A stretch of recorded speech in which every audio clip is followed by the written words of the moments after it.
Ce fut une nuit comme tant d'autres, celle qui commence par la promesse de tranquillité après une longue journée de travail. L'air avait déjà cette douce touche de printemps qui s'annonçait, plus légère, comme si la ville entière respirait du soulagement après l'hiver. Le soleil a mis du temps à se coucher, étendant ses derniers rayons dorés dans les rues, et je suis rentrée chez moi avec la fatigue dans les os, mais le cœur léger. Jusqu'à ce que vous ouvriez la porte. Une deuxième paire de chaussures à l'entrée, ces lourdes bottes de combat de ma belle-mère a suffi pour que le poids de la journée retombe une fois pour toutes sur mes épaules. J'ai pris une profonde inspiration, essayant de me convaincre que cette fois-ci, ce serait différent. Mais l'oppression dans sa poitrine ne mentait pas, quelque chose de grave allait arriver. Elle ne se présentait pas sans raison et ses visites surprises laissaient toujours des traces de tension dans l'air, comme des cendres après un incendie. Dans la salle, le décor était déjà planté. Mon mari, affalé sur le canapé, les yeux rivés sur l'écran de son téléphone portable, le visage fermé comme une porte verrouillée. À côté d'elle, ses lèvres se pinçaient en une fine ligne, comme si elle mâchait des mots acides avant de les recracher.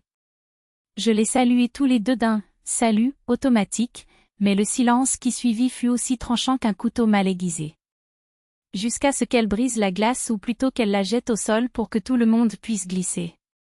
Une épouse honnête ouvre son portefeuille à son mari sans se poser de questions, dit-elle avec ce ton aigre-doux qu'elle seule maîtrisait. Que nous cachez-vous? Une vraie femme n'a pas de secret pour sa famille. Mes doigts se figèrent alors que j'enlevai mon manteau. Je savais que ce sujet reviendrait tôt ou tard après tout, ce n'était pas la première fois que je les entendais chuchoter dans la cuisine, échangeant des regards suspicieux à mon passage. L'argent appartient à la famille, il ne peut y avoir de division, comme si mon indépendance était une trahison. Mais ce compte était le mien. Chaque réel économisé pendant des années, prélevé mois après mois sur mon salaire, était mon coussin de sécurité, mon hamac contre les chutes que la vie aime préparer. Ce n'était pas de la cupidité, c'était la survie. Et je n'y renoncerai pas, peu importe la force du vent contraire. Ce sont mes économies, répondis-je fermement, même si ma voix tremblait intérieurement.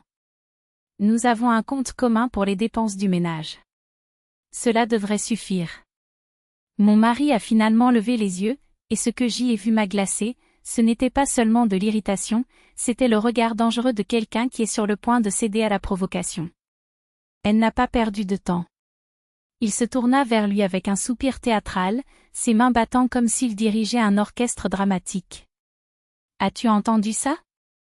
Elle ne te fait pas confiance. Une femme qui respecte son mari n'agit pas comme ça.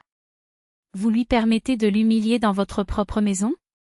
Chacun de ces mots était une étincelle jetée dans une poudrière. J'ai vu son expression changer, son visage devenir rouge, ses poings se serrer. L'air devenait épais, comme si les murs s'étaient rapprochés pour nous étouffer. Je reculai d'un pas, forçant ma voix à rester calme, je ne vous humilie pas.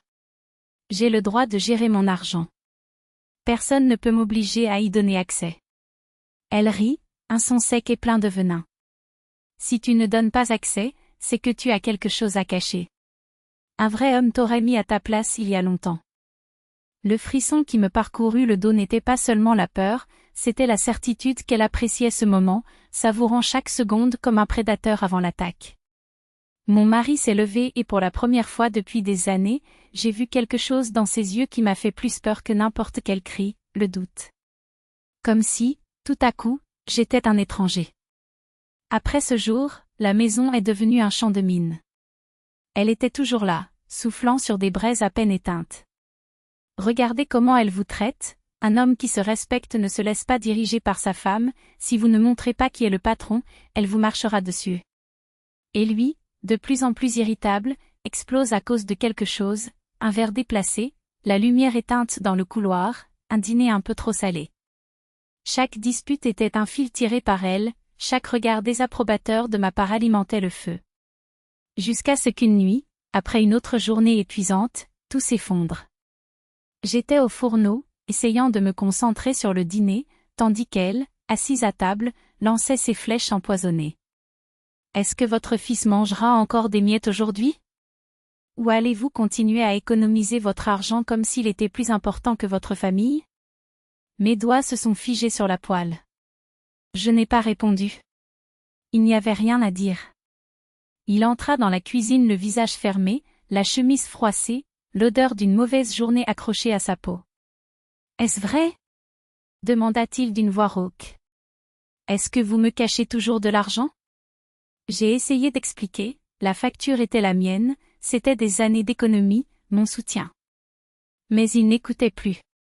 Ses yeux étaient troubles, sa respiration était lourde et derrière lui, elle murmurait comme un serpent, « Montre-lui qui est le patron ici. » Un homme ne laisse pas une femme lui faire ça. C'est alors que j'ai compris, ce n'était plus une question d'argent. C'était une question de pouvoir. D'une corde qu'on tirait jusqu'à ce qu'elle se brise, et moi, coincé au bout, ne sachant pas si j'allais être jeté dans l'abîme ou si je trouverais la force de lâcher prise. La maison qui était censée être mon refuge était devenue un piège, et chaque mur faisait écho à ses paroles, déformant tout ce que nous étions. Ce soir-là, assis à table, sans dîner intact et mon cœur battant si fort que ça me faisait mal, j'ai réalisé que le moment était venu de choisir, soit il brisait les chaînes que sa mère tissait autour de lui, soit je perdrais non seulement le mariage, mais la dernière chose qui me restait, la certitude d'être en sécurité dans ma propre maison. Et pour la première fois, j'ai ressenti quelque chose de plus fort que la peur, la colère. Une flamme qui brûle à l'intérieur, m'avertissant que, s'il le fallait, je brûlerais tout pour me libérer. Dans la cuisine, les doigts pressaient la tasse de thé froid comme si c'était la dernière encre avant le naufrage. Dehors, la pluie légère frappait la vitre avec un entêtement hypnotique, comme si le ciel comptait lui aussi les secondes jusqu'à l'explosion. Et en moi, la tempête était déjà arrivée. Ce n'était plus seulement de la fatigue, ce n'était plus seulement la douleur sourde de me voir rétrécir à chaque mot qu'elle disait, à chaque regard qu'il détournait du mien. C'était quelque chose de nouveau, la clarté cruelle de quelqu'un qui comprend enfin qu'il n'y a aucune excuse pour justifier d'être traité comme un meuble dans sa propre maison. Ce n'était pas « il est stressé », ce n'était pas « elle ne sait pas ce qu'elle dit ». C'était l'humiliation, méticuleusement intégrée à chaque phrase, à chaque geste, qui me poussait dans un coin et, pour la première fois, je refusais d'y rester. Lorsqu'il est apparu à la porte de la cuisine le lendemain matin, la peau grise et les yeux gonflés par des nuits d'insomnie, nos regards se sont croisés un instant et il a été le premier à lâcher le sien. Mais il n'avait pas le temps d'en faire davantage. Elle entra derrière lui, comme toujours, et sa voix coupa l'air comme une lame rouillée, celle qui fait le plus mal parce qu'elle sait exactement où faire mal. Alors ? Elle sourit, mais c'était le genre de sourire qui précède le coup. Hier, tu as décidé de dramatiser, hein ? Félicitations, ma chère. Pensiez-vous que vous impressionneriez quelqu'un ? Que sans toi il ne survivra pas ? Que commandez-vous ici ? Son rire était un crépitement sec. Tu n'es qu'un de plus. Changé comme des chaussettes qui fuient. Rien qu'une signature sur le divorce ne puisse résoudre. Je me levai lentement, comme si chaque mouvement était un acte de guerre. Ses mains tremblaient, mais sa voix était ferme, presque étrange dans sa tranquillité. « Je suis ta belle-fille, dit-il en la regardant dans les yeux pour la première fois sans cligner des yeux.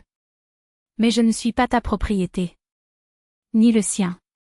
Et si pour vous, la famille n'est qu'un contrat indiquant qui paie les factures et qui obéit, alors je ne veux pas faire partie de cette famille. » Il ouvrit la bouche, comme s'il voulait intervenir, mais elle l'interrompit d'un geste brusque, les doigts coincés en l'air comme des griffes. « Petit-fils, ne reste pas là. Montrez à cette femme ingrate qui est la patronne ici. Ne la laissez pas penser qu'elle peut vous manquer de respect et s'en tirer sans problème. » Il s'est figé. Et là, pendant ces 2 secondes de silence, j'ai vu la bataille dans ses yeux, le garçon recroquevillé qui obéissait toujours, et l'homme qui, peut-être, avait encore une place en lui. Il a fait un pas vers moi, mais n'a pas levé la main. Il n'a pas crié. Il baissa simplement la tête, comme si le poids de tout ce qu'il ne disait pas était trop lourd, et murmura. « Passez. » Ses paroles étaient plus violentes que n'importe quelle gifle. Elle se tourna d'un mouvement si brusque que la chaise grinça, et partit en claquant la porte avec une force qui fit trembler les verres sur l'étagère. Le son résonna comme celui d'un coup de feu, et soudain l'air parut plus léger. J'ai pris une profonde inspiration, et c'était comme si, avec cet air, il restait aussi une partie de cette femme qui m'était restée, celle qui déglutissait en silence, celle qui attendait la permission d'exister. Il restait là, immobile, comme un garçon perdu qui se rend compte soudain que toutes les cartes qu'il suivait étaient fausses. Et puis j'ai dit, sans haine, mais sans laisser place au doute. Il faudra choisir.